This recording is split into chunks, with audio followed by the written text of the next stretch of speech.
Hello, everyone. Welcome to today's news briefing, the seventh and final briefing in our series, begun on November 30th, hosted by Los Angeles County as part of its COVID-19 Ethnic Media Communications Initiative. I'm Pilar Marrero, Associate Editor of Ethnic Media Services. I first want to express our deep thanks to the county for sponsoring this historic initiative to reach the diverse audiences our sector serves. And second, thanks to all of you who have attended these briefings and are reporting on them. EMS will be sending you a complete list of the 28 speakers who've participated. They represent an invaluable speaker pool for us in the future. Now for our final topic, an overview of where and how immigrants can access legal assistance and other services from the county during the pandemic. Our speakers include Rigo Reyes, Executive Director of the Office of Immigrant Affairs, and a driving force in planning and implementing this initiative, and a longtime friend, by the way.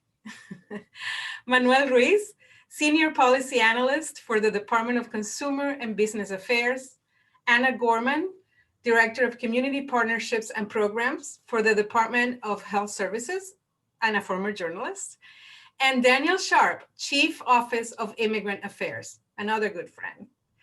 Please enter your questions for these presenters in the chat box, and we will devote time following each speaker to them.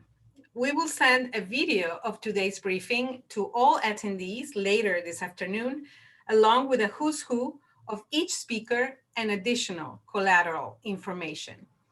Now, with thanks to our speakers, our interpreters, and to you, our media partners, we will begin with Rigo Reyes, Executive Director of the Office of Immigrant Affairs for LA County. Rigo, hello.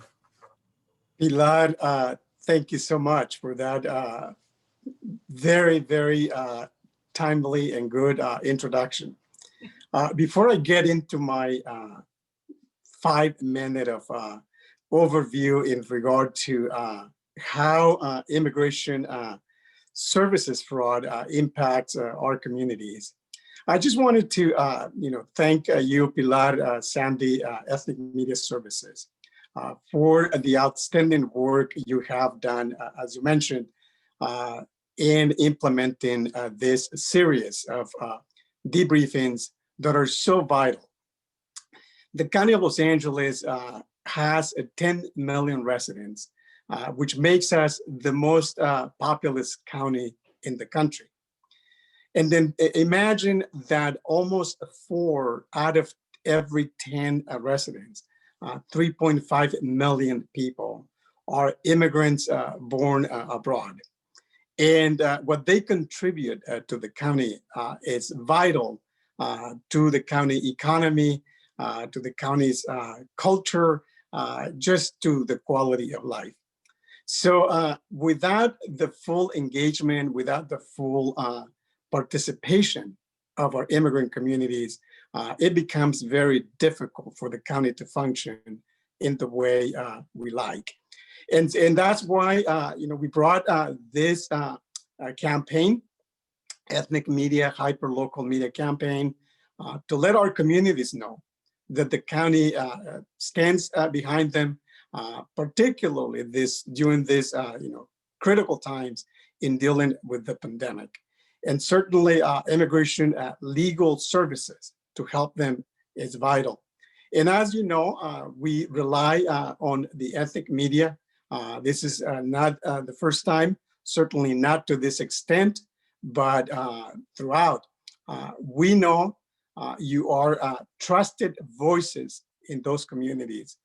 We're your partnership in delivering the information and really assuring our communities that it is okay to access these services. Because as you know, immigrants have a double concern. The pandemic is one thing, but they also fear that if they access these services, it may have a negative impact on their immigration status. You will hear from my colleagues in a minute about those services available. But again, we rely on you ethnic media outlets to get the word out that is helpful, that is timely, and that is accurate, which is very important. So I'm going to, briefly review something that is very dear and close to my heart, and that is the harm that fake attorneys, people who pretend to be attorneys, people who pretend that they know legal rules and procedures, and charge our immigrant communities hefty fees, supposedly to help them get through some immigration case, end up harming them, not just by the money they take from our immigrants, money that they cannot afford to waste, but also, at the end of many cases, the consumer, the immigrant, ends up in the worst situation because when someone opens a case, it closes in one of two ways. The person gets accepted or the person gets denied. And if those pretending to be attorneys don't know what they are doing or intentionally provide information that is inaccurate, that is wrong, then that's going to result on a deportation proceeding. And so now we end up with a family who has lost their money, and now they are facing deportation proceedings. And sadly, many immigrants who are victimized by these individuals fear that if they file a complaint to get some help, that's going to impact their immigration status. They don't want to become a part of some government undertaken investigation procedure. And so they rather not complain, lose the money, and sometimes face the consequences of some immigration procedure against them. So I want to remind our friends in the ethnic media services to alert our immigrant communities that it is understandable when we're facing uncertainty, tremendous need. We're going to look for people who claim to have the answers, but we have to be very careful. We have to go to legal aid organizations that provide legitimate services for free or very low cost. We should consult also with licensed attorneys, but we should not go to individuals who are not attorneys, who don't have the right under California law to provide legal advice to us. So our Office of Immigrant Affairs is the home for immigrants and their families to learn about these issues. They can get information, or we can connect them to the right place to get the right help. If you have one bar left on your phone's battery, I would always say, use that bar to give us a call and get the right help. And I'm talking, about services that go beyond the legal representation. That is one issue that we see constantly, one issue that is very harmful, and certainly we want to prevent it. But remember, we have information about services for older adults, immigrant older adults. Imagine people who are concerned about going to the supermarket, because of the high risk of exposure to the virus. There are programs to help them get through this. We're talking about, renters, as you will hear in a minute, people facing foreclosure. There are prevention services. We have information and can connect you to those. Street vendors, it's another, segment of our vulnerable population. Sometimes they don't know the basic information, about how to go about it. They can call us, we can consult them, we can provide information, we can connect them to the right place. And the same thing goes as we cover in past debriefings with people who don't even have a food to feed their families. Please give us a call. We have that information available where you can get those resources. And lastly, just remember that most of these services, as will be discussed in more detail by my colleague, Dan Sharp, are not impacting the immigration status of our communities. Do not be afraid to seek the help you need. We want to hear from you. We will give you the information. We will connect you to those services. And to get that information out into our communities, again, we rely on the partnership with the ethnic media services, the hyper-local media, to get the word out, and at the same time, use that trust they have built in those communities to convince people that it is okay to get the help they need to get through this pandemic. Pilar, I will pass this back to you. I know there will be questions, so I'll be here throughout the briefing. Thank you. Back to you. Thank you, Rigo. I think the first obvious question is, how can people connect with your office? Well, I mentioned if you have one bar left on your battery, I was referring to a phone number. I should have mentioned it. It's 1-800-593-8222. People can also go to our website, oia.lacounty.gov, Office of Immigrant Affairs, County of Los Angeles. So it's oia.lacounty.gov. Okay. Okay, great. So we have a number of questions in the chat. Mark is asking if you have any numbers or any statistics on the extent of phony legal services. That is a really good question. And actually, we have some specific numbers. There was some legislation we tried to get through last year at the state level.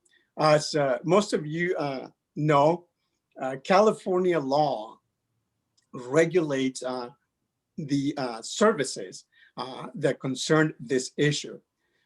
No one other than an attorney or an authorized organization, nonprofit organization, is allowed to provide legal advice to folks who need this help. We have a category of individuals that we define as immigration consultants. They are not authorized to provide legal advice. All they can do is complete forms, translate documents, submit packages to the U.S. Citizenship and Immigration Services. And we see time after time that they charge thousands of dollars to provide those services. Now, ask yourselves, if you know what form you need, if you know what needs to go on that form, and if you know all the answers to your concerns, why would you hire somebody and pay them $5,000, $7,000, $10,000 to complete that form for you and send it in? It makes no sense. So what's really happening is that these individuals are providing the legal advice that our immigrants need in order to proceed, and therefore are in violation of the law. Now, there are approximately less than 1,000 immigration consultants registered with the California Secretary of State, and that is the basic requirement, that everyone who is just completing these forms and translating those documents, they have to get registered with the state to provide that service. We know there are thousands and thousands more that are providing the service and they're not even registering. So to answer the question, we get hundreds of complaints, but we know there are many, many more victims who are afraid to report these issues. In fact, it's very common that a person waits years and years and years, hoping that eventually the promises they were made will materialize. And it's only many years later when they give up, when they file a complaint, if they have the courage to do it. So we want to let the community know that they can file these complaints. Their immigration status has nothing to do with their ability to do so. And so that those complaints can be investigated, and then we can try to figure out how to connect them to a real service that can provide them the information they need. Sorry, I was muted. There is a question that it's always in front of us in the news media, in the ethnic media in particular, is how do we check advertisers who could be fake lawyers or consultants? And can ethnic media be held liable for false advertising in this case? Do you know? There is a requirement that anyone who's advertising has to provide the registration number. Now, as I mentioned, getting registered is a very basic requirement, but it provides at least information about who's behind the operation and so on. So any advertising has to disclose that information. That would be one thing that the media could check. Many of these ads don't provide the registration number because they don't have it. Now, the second part of the question is the media outlet and newspaper, radio station liable for the ad itself? As you know, there is a freedom of commercial speech, and it's not the job of the media organization to police and monitor that advertisers are not violating the law. But if they suspect that someone is running some ad, particularly if they hear from customers complaining that they were cheated, we recommend that they give us a call so that we can figure out what's going on and what kind of action can be taken to stop a fraudulent operation. Okay, so we're going to move on to our next speaker. Some questions will be left in the chat, but we'll come back to them after. And now it is my pleasure to introduce Manuel Ruiz, who is a Senior Policy Analyst for the Department of Consumer and Business Affairs. Welcome, Manuel. Thank you, Pilar. I'm going to pull up some slides to kind of guide the conversation here. So please bear with me.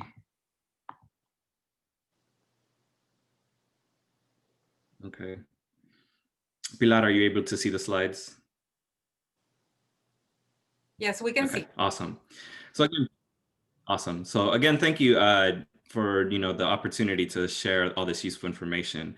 Right now there's a lot of families, immigrant families, that are going through so much because of the pandemic, and we're definitely here to provide resources and to connect folks with particularly attorneys and legal resources that they can use if they're having any disputes with their landlords.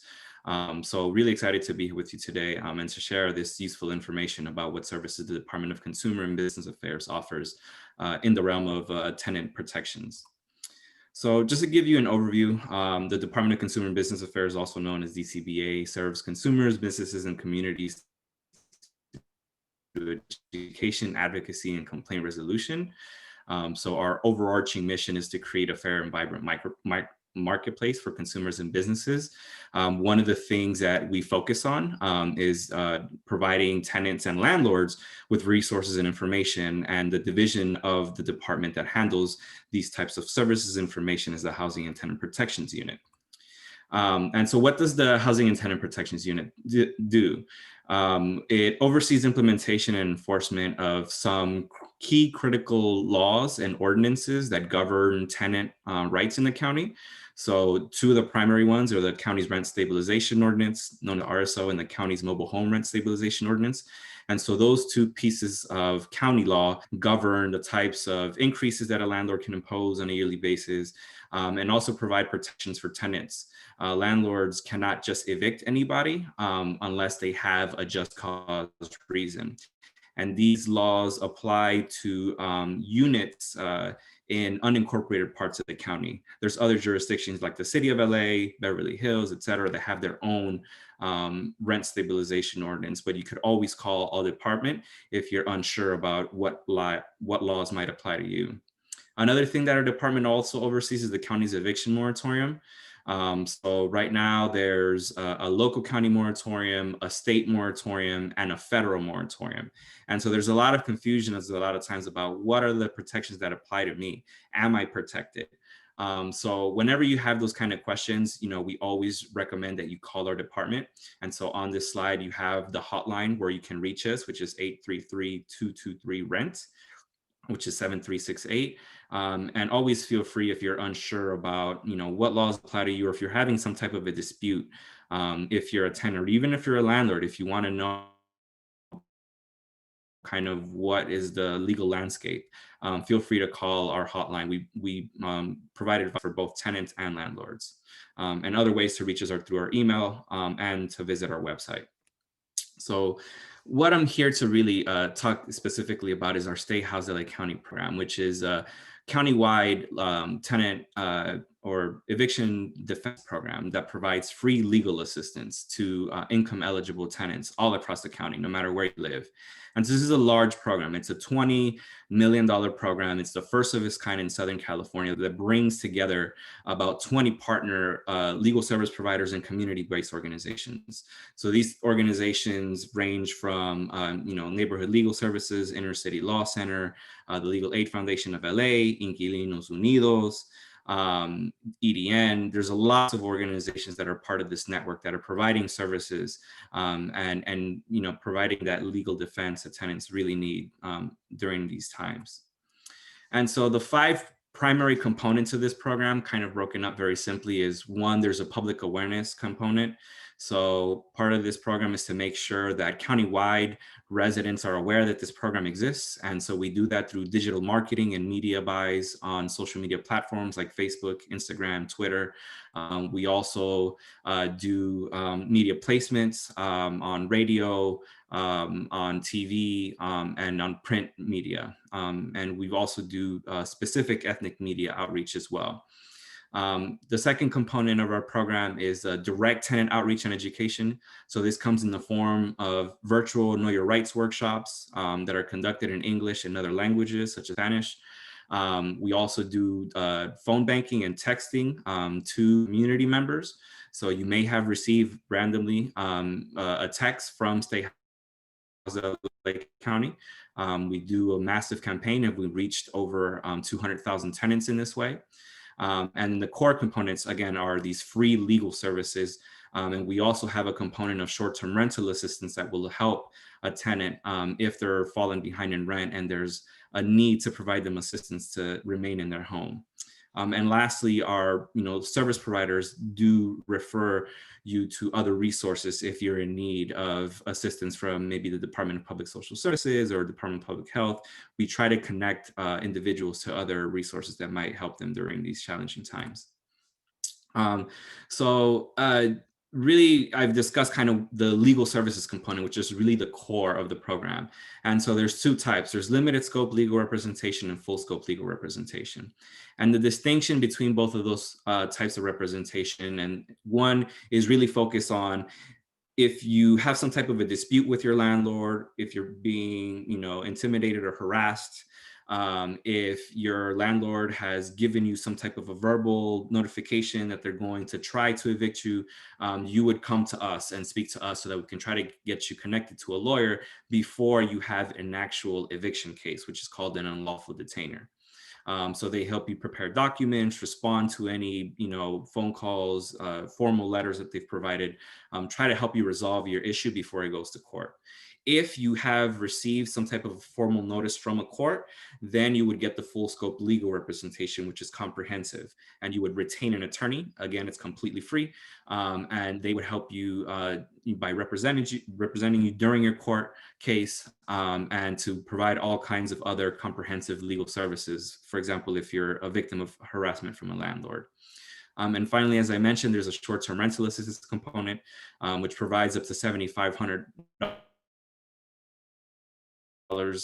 if you're backed up in rent, or proactively if you feel like you're going to fall behind in rent. It's either $7,500 or 3 months, whichever is less. And these things can cover utility, security deposits, other expenses that might not be direct rent payments. And so the eligibility for these services, again, is you must be a resident of LA County. You must have received some type of a notification from your landlord that they're trying to go through the eviction process, the UD complaint process, or you've gotten harassed or retaliated against for exercising your tenant rights. And so in order to benefit from the limited scope legal representation, there are income requirements. And so it's very important for me to note that if you are an immigrant, or you're an undocumented individual, it does not matter your legal status for you to become eligible to receive services under this program. When you apply or you call us to find out what you might be eligible for, our legal service providers do an intake where you self-certify your income. So please don't feel afraid if you're hesitant to call. We're here to help, and residential status, legal status in the country should not be a concern. But with that said, there are specific income requirements. So if you want limited scope legal representation, you can't make more than $90,000 a year for a family of 4, or $63,000 if you're a single person, or if you want full scope legal representation and short-term rental assistance, you can't make more than 50% of the area median income, which is defined as $56,000 a year for a family of 4, or $40,000 for a single person household. So just to kind of wrap this up, in order to get connected to our services, the main thing that we recommend people do is go to our website. Our website is in English, Spanish, and other languages. As you see the homepage here, it's called stayhousela.org. This is where you can learn more about your rights and do an online questionnaire to find out if you are in need of legal services or other types of services. So again, you can find out more about your rights. You can also visit our DCBA website to learn more about all the ordinances that I've talked about and about all these protections that are under our program. You can also sign up to attend a workshop. Again, they're all virtual, they're in multiple languages, and they happen almost every single day. And again, you can fill out a questionnaire intake form for free legal services. And so you can also stay connected to us by signing up through Facebook, Instagram, Twitter. We're on all social media platforms. And you can also sign up through our website to receive information in the form of a newsletter and email updates at the bottom of the homepage. And so again, if you have any questions, you can contact us through our hotline. There is the Stay House, and I forgot to mention, there is a Stay House specific hotline. So you can either call the Department of Consumer and Business Affairs, or you can actually call our individualized hotline, which is 888-694-0040. And again, you can contact us through our DCBA hotline, which is up on the page. So more than happy to answer any questions. Manuel, thank you so much. I really want you to, if you can, quickly or summarize the difference between the county, the state, and the federal moratoriums, because even I am confused about those. So we try to keep up.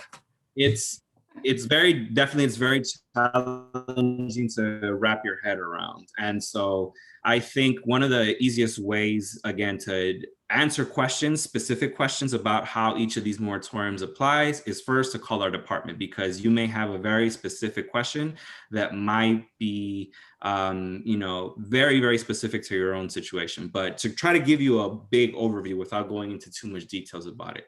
So overarching, there is a federal moratorium that the CDC issued. And so that provides the kind of broadest level of protection, but not the strongest level of protection. And so the CDC moratorium, which actually today was just extended until January 31st, provides protection against eviction for households that have some type of financial hardship during the pandemic. It doesn't actually have to be COVID related. If you meet certain requirements that are outlined in the CDC moratorium, you would be protected from being evicted during this protected period that lasts until January 31st. Here in California, however, we have a stronger state protection, which was enacted earlier this year in September, early September, at the end of August. And so that's the bill that's called AB 3088. And so that's the state's eviction moratorium. And so that one provides stronger most tenants living in California, regardless of the county that you live in. So that provides the broadest type of protection in terms of not being or landlord not being able to evict you if you are past due rent, as long as you meet certain requirements, notifying your landlord of a financial hardship and complying with the requirements that are outlined by the state. And so again, for specific questions about that, because I could talk a long time about what those requirements are, always feel free to call us, learn more information through our hotlines where we can answer specific questions. And then locally in LA County, we also have a moratorium that's in place that predates AB 3088, that provided some baseline protections that also cover commercial tenants. And so that's one of the things that isn't covered in the state moratorium that we do have at the local level, is protections for commercial renters as well.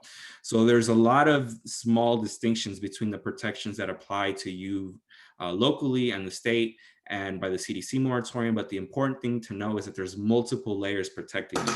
So again, if you're unsure, if your landlord is harassing you, if you've received some type of a notice that you need to go to court, or even a lockout notice, there's lots of protections that will ensure that you can remain in your home as long as you get to us in time, so that we can get you that free legal assistance. So always try to connect with us so that we can help you. Thank you, Manuel, for all of that very important information. We're going to move on to our third speaker now, and that is Anna Gorman, Director of Community Partnerships and Programs for the Department of Health Services. Thank you, Anna. Hi, thank you. Okay, can you see my slides, and can you see them in the right format, or should I try one more time? What's the right format? I think so. Is it big enough? Yeah, I think so. Okay, all right, good. Okay, thank you. So I hope some of you were on the presentation last week, so I don't have to do much of an introduction, but very briefly, my name is Anna Gorman. I work at the Department of Health Services.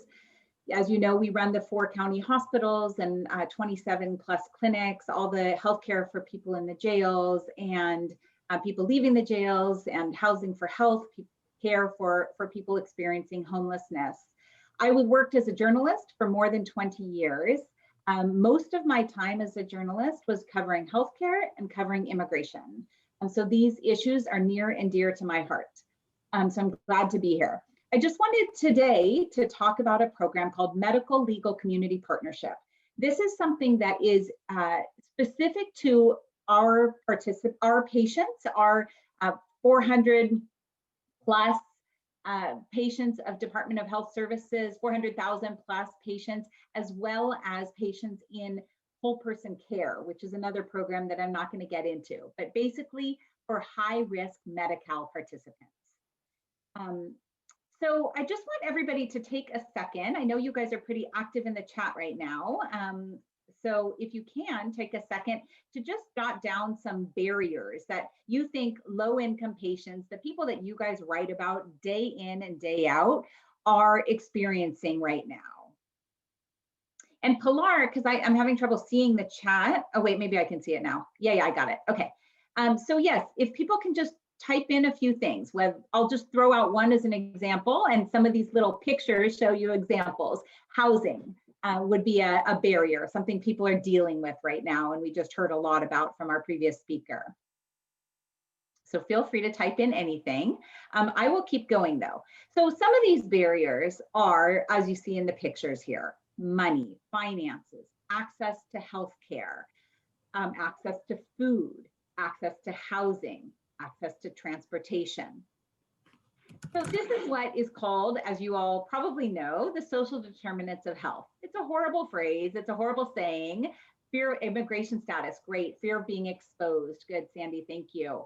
But what it basically means is that people have other things outside of their medical conditions that impact their health. All of these things, right? Employment, income, your language ability to communicate with others or accessible services in your language, your neighborhoods, availability of parks, how all of that impacts people's health and truly impacts people's life expectancy, as you all know. So we started a program in 2018 called Medical Legal Community Partnership. What it is exactly what the title says. It is a partnership between doctors and health providers and lawyers. So the two groups, the lawyers and the medical team, they work together to address those barriers that we are talking about, those barriers that impact their health. They handle legal issues such as evictions, access to benefits. And I'll go into a little bit more in a minute, but they do a few things. They provide direct legal assistance. So before COVID, before the pandemic, we had the lawyers actually located at the health clinics. So a doctor could be doing an exam on a patient and then the patient could say, oh, I just got evicted last week, or I'm in this relationship that is not a safe one and I don't know what to do about it. And the doctors could send them right down the hall to meet with a lawyer. And now during COVID, it's all become remote, but they really do still work as a team. They provide this direct legal assistance.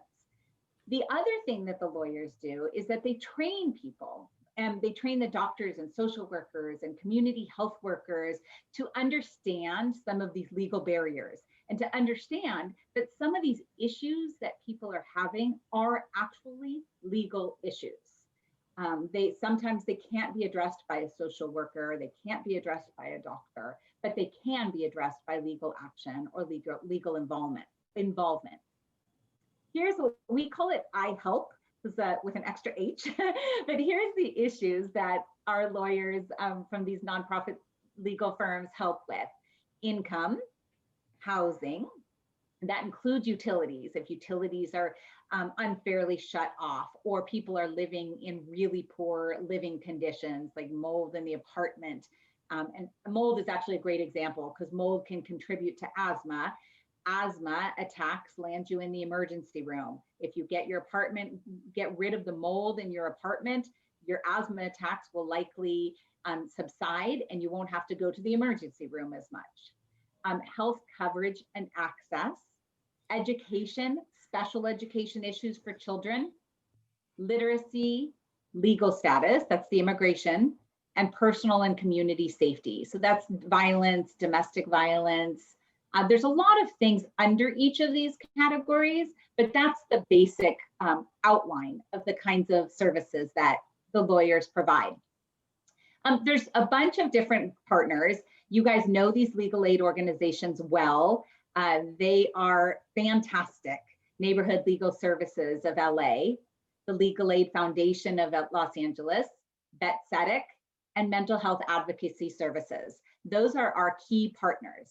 And while our program, the Medical Legal Partnership, is for our patients at DHS, all of these organizations serve the community in lots of different partnerships and just individually on their own.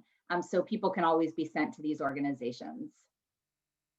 All right, so I just want to share a little bit more about the program. And I hope you guys will consider writing about it. I think it's super interesting and a great story.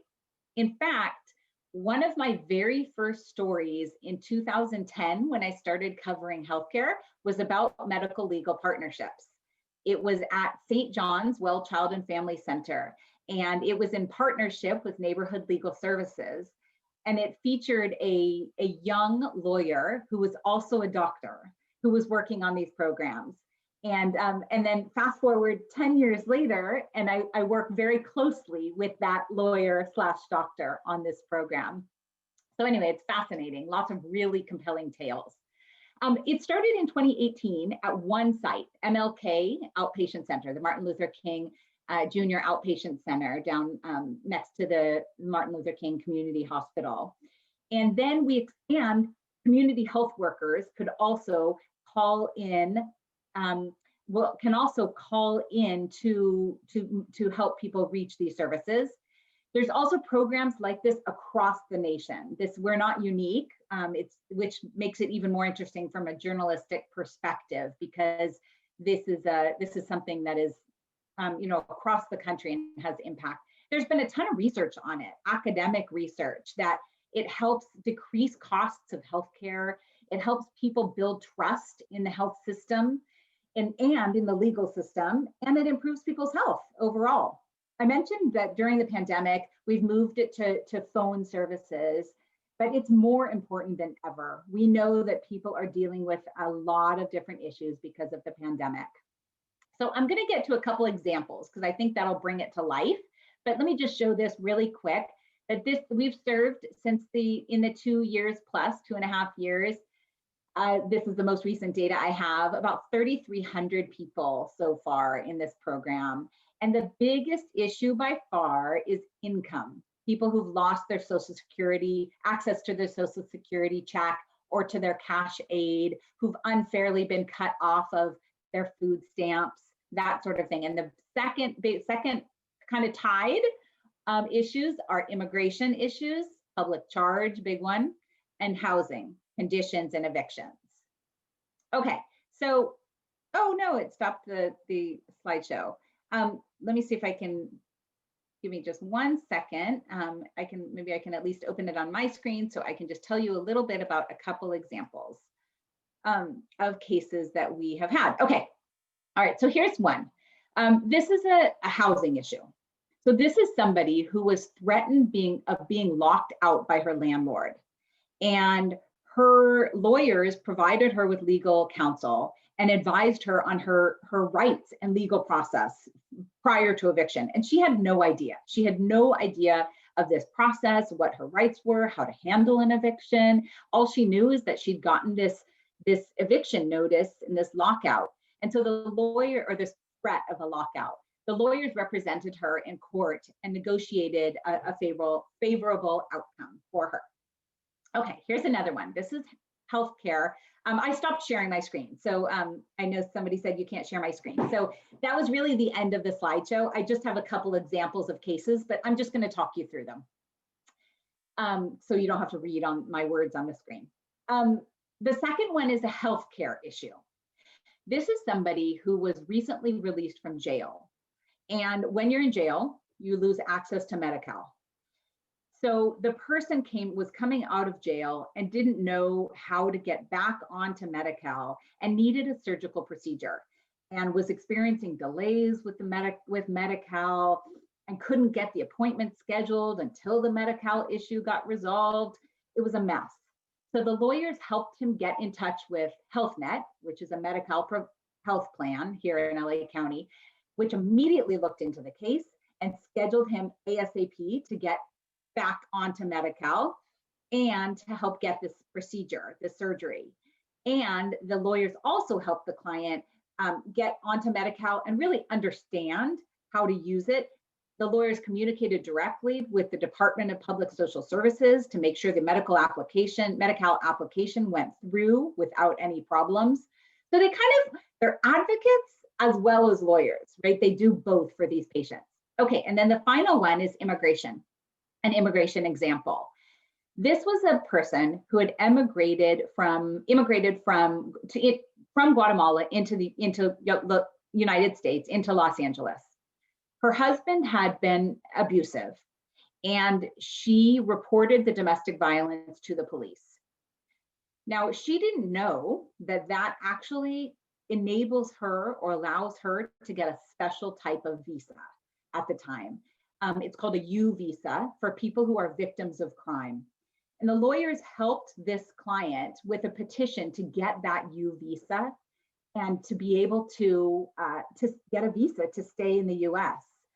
So these are just 3 examples, that migration, healthcare, and housing, of really how this project works and how this access to legal services and civil legal services can actually help people's health.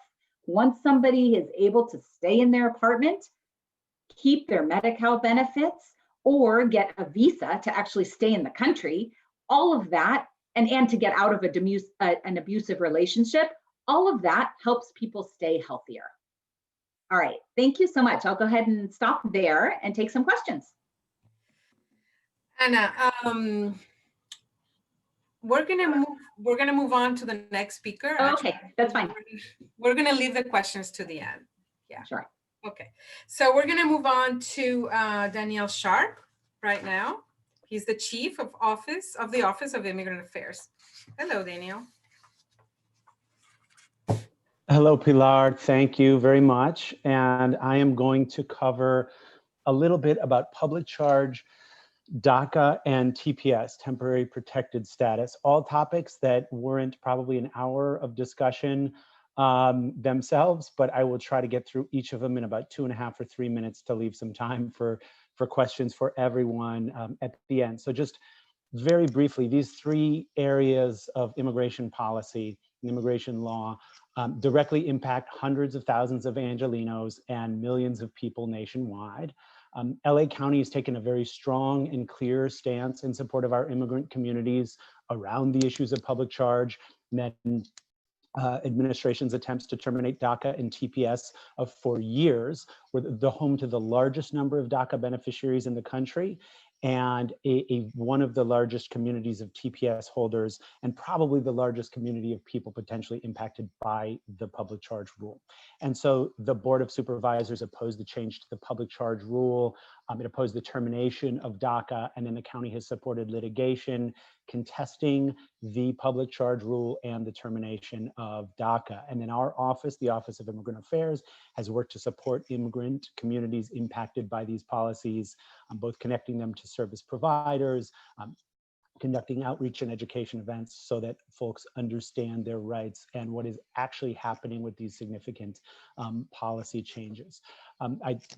After some very difficult years, I'm pleased to say that there are some very positive developments that I want to share, and we are optimistic that we will have additional positive developments to report in the coming months. So I want to address some of those today. With regard to DACA, the DACA program for those who have held DACA or who've been seeking to apply for the program, this has really been a roller coaster ride the last 4 years. It has been very difficult, I think, emotionally, to say the least, for people directly impacted. Do want to make clear that first-time DACA applications are now being accepted by U.S. Citizenship and Immigration Services. So this current and outgoing administration attempted to end the DACA program in 2017. There were legal challenges to their attempts to end the program that resulted in the Supreme Court reviewing the matter in June of this year. The Supreme Court determined that the administration's attempts to terminate the DACA program were essentially in violation of the law, leaving the original DACA program in place. This administration then tried to narrowly interpret that decision by only allowing people who already had DACA to continue renewing their work permits.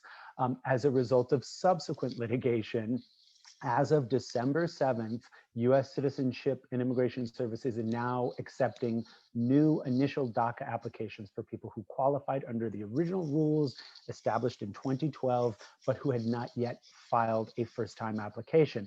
The bulk of these individuals are people who turned 15 on or after the period in the fall of 2017 when this administration attempted to wind down the program. I want to also note that as a result of litigation, people who received a 1-year DACA work permit have now had automatically their work permit and their authorized period in the US extended to a 2-year period without having to take any further action on their part. And then people seeking to travel outside the country and return lawfully in a process called advance parole are now allowed to apply for those travel permission requests under the rules originally established in 2012. I do want to note that there is uncertainty that continues to surround the program. Texas and several other states have challenged the constitutionality of the original DACA program. And there's a hearing in that litigation tomorrow. And so there does remain an air of uncertainty around the program. Most legal advocates, meanwhile, are recommending that individuals eligible under the initial, who meet the initial requirements, file their applications now while the period is clearly open. And I will just note that the original DACA program has already survived several legal challenges. It is impossible to predict what will happen in the hearing tomorrow or in the litigation that I've referenced. But I will note that the incoming administration has committed to protecting the program and to seeking legislation to provide a path to citizenship for DACA beneficiaries and others who came to the United States as children. As far as local capacity, there are certainly challenges in recent days as a large number of individuals have come forward to apply for the program for the first time. And the fee assistance that the state of California had made available so that people wouldn't have to pay their filing fee with USCIS has been exhausted, but individuals seeking a legal service provider or who may be interested in a low or no interest loan program, there's at least one still very viable no interest DACA filing fee loan program, can contact the Office of Immigrant Affairs to be connected to those resources. And I'm going to post here in the chat some info that we've put on our website about the DACA program. And then I want to jump into public charge.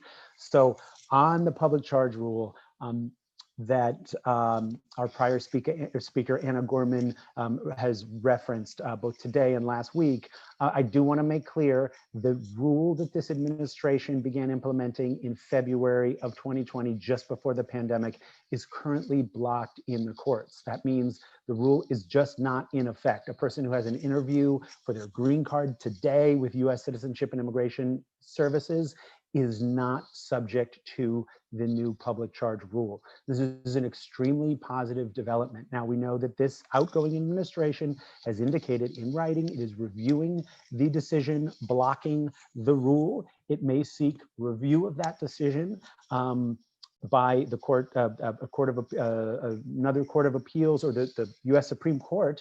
But for now, the rule remains blocked, and it is at least possible that the rule will never be in effect until the incoming administration takes office. And again, the Biden administration, the Biden campaign committed in writing to reversing the public charge rule and taking action to do that in its first 100 days. And I do want to make clear that the administration has full legal authority to implement that rule change when it takes office. In the meantime, I want everyone to keep in mind that notwithstanding any legal challenges to the currently blocked new public charge rule, USCIS clarified at the outset of the pandemic that COVID testing, treatment, and preventative care is exempt from the public charge rule. Really important, especially as we move into a phase of implementing a vaccination plan nationwide. Really important for folks to understand they can get tested, get the treatment, and then get that vaccine when their turn comes up without having any public charge concerns. But we know this rule, even while blocked and even before it went into effect, has had an enormous chilling effect in immigrant communities nationwide. The #1 phone call that the Office of Immigrant Affairs has fielded during the pandemic involves access to county programs and services, and whether there may be immigration consequences. In other words, public charge concerns. So I want to just clarify a couple things. First, many immigrants are not subject to the public charge rule at all. This includes legal permanent residents, most legal permanent residents, and humanitarian relief immigrants, asylees, and other humanitarian-based immigration relief applicants and beneficiaries are not subject to the public charge rule at all. Many programs and benefits are not considered in the public charge test at all, like the county-funded My Health LA program, and many state-funded benefits and programs are simply not considered in the public charge test. And then most immigrants subject to the public charge rule just aren't eligible for the benefits considered in the new rule anyway. This is all very confusing, and that's why we encourage folks to reach out to us if they have questions, concerns, fears about accessing a county benefit or program. Again, the number one question we've answered during the pandemic has been, can I access X, Y, or Z benefit or program in light of my public charge fears and concerns? And I'm going to also post in the chat a little bit of info about that from our website. And then finally, I do want to address the issue of temporary protected status. LA County is home to about 30,000 temporary protected status beneficiaries, the largest single country of origin being El Salvador, followed by Honduras, but also many other individuals from Haiti, Nepal, Nicaragua, Sudan. And the Department of Homeland Security announced, despite this administration's attempts to end temporary protected status and force individuals from those countries that I just mentioned to return to their countries of origin, it is extending temporary protected status for those countries through October 4th, 2021. This is as a result of litigation by the ACLU of Southern California, the National Day Laborers Organizing Network, and the National TPS Alliance, coordinated by a local organization, CARESEN, the Central American Resource Center, that has essentially forestalled the administration's attempts to end TPS. That means folks from those countries are protected through October 4th, 2021, when we will have a new administration which has full legal authority to extend temporary protected status and has committed to doing so. I do want to just, before wrapping up here, note that individuals whose TPS is extended, individuals from El Salvador, Haiti, Honduras, Nepal, Nicaragua, and Sudan. This is for folks who already hold TPS. It is not a new designation that allows individuals from those countries to apply for the first time. And then I do want to point out that the status and the employment authorization is automatically extended. People from those countries currently hold expired work permits, but employers and then government agencies at all levels, federal, state, and local, are required to accept an expired work permit with the automatic extension date through October 4th, 2021 by virtue of publication in the Federal Register. People with TPS are not required to pay for nor present to their employer or a benefit providing agency a new work permit with a with what appears on its face to be a unexpired date. Those documents have been automatically extended. Important to report that out. And if individuals in the community are being denied employment or benefits on account of having an expired card, despite their status being extended automatically, we encourage them to contact the Office of Immigrant Affairs for more information and to get connected to a legal provider. And with that, I will wrap up. I think we've only got 3 minutes left. So. Oh, Daniel, okay. A lot of information there in a very short time. Okay, the county has so many programs, so many services. I want to go through each of you in your own area and ask you to tell us, what do you think what is the most important thing that people don't know? And is there someone that you do not reach? Is there someone that you cannot help? Rigo.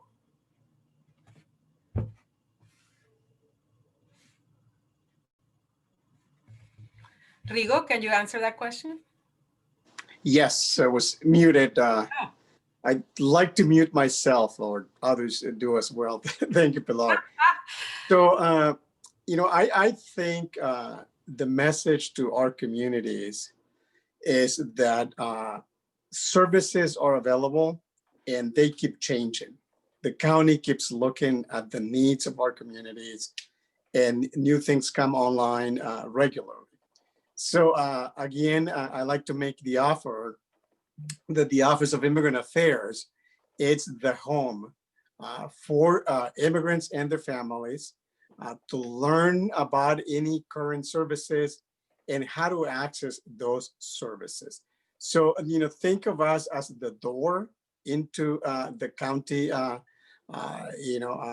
broad level of services. We have some 39 departments that provide services, I say from the womb to the tomb.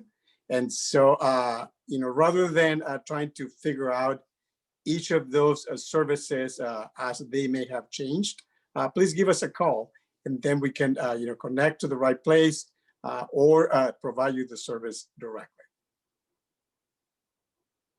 Okay, great. Is Manuel still around? I lost him for a second. I think he fell off. Manuel, are you there? There was something going on with his internet. Okay, let's just move on to Anna. Anna? Actually, I'm going to defer to Daniel because we only have a minute and I think he might have more to say on this. All right, Daniel. I do want to take one of the questions I saw posted earlier. How do you protect undocumented immigrants from being arrested and deported after complaining about fake lawyers? And that ties into what Rigo said. I think that they're getting them connected to legitimate legal services is the best means of protection. From what we've seen, people are most vulnerable to threats and intimidation by people who've done them harm before they have counsel, before they've often come forward and filed a complaint. And so I think that's really what we want to encourage today is folks to connect to the network of legal services and nonprofit providers, and they can use our office as the door to doing that. And then that can set them up for long-term stability here in LA County, in all areas. For first and foremost, their immigration status.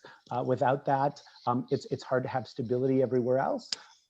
But also with regard to health and housing and all these other benefits. Quickly, Daniel, is there was a question in the chat about foreign students. Can you help foreign students that are here, maybe suffering from COVID-19? We can provide information, and there are limited resources. Some foreign students may not be eligible for the full scope of services that many nonprofits offer. But there are some campuses that provide on-campus assistance to them.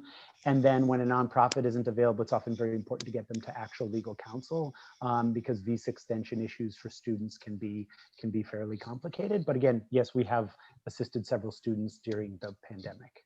Right, Sandy? You're muted.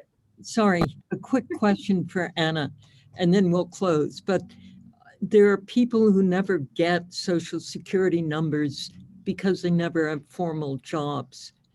Are they included in My Health LA or legal service programs? If you're born in the United States but don't have a Social Security card? If you are born in the US, then you are eligible for full scope Medi-Cal if you meet other requirements as for income. So they wouldn't be eligible for My Health LA because My Health LA is sort of a last resort health program for people who do not qualify for anything else. In terms of legal services, absolutely. Either if they're patients of Department of Health Services, they can get advice and counsel and representation from our legal services partners. If they are not, then they can also go to our colleagues around the county, as well as some of the nonprofit legal services agencies that I mentioned earlier. Thank you. Well, on behalf of Pilar and myself and all our EMS team, this has been like going to a high-level graduate course in civics in LA County style. You guys are really, really impressive, and we've learned a great deal. I hate to say that this is our last in the series, but hopefully this leads to more and better communications between our media colleagues and all of you. We should be so lucky. Happy New Year, best of health and well-being for this holiday season. Thank you so much, all of you. Thanks, everyone. Happy holidays. Thank you.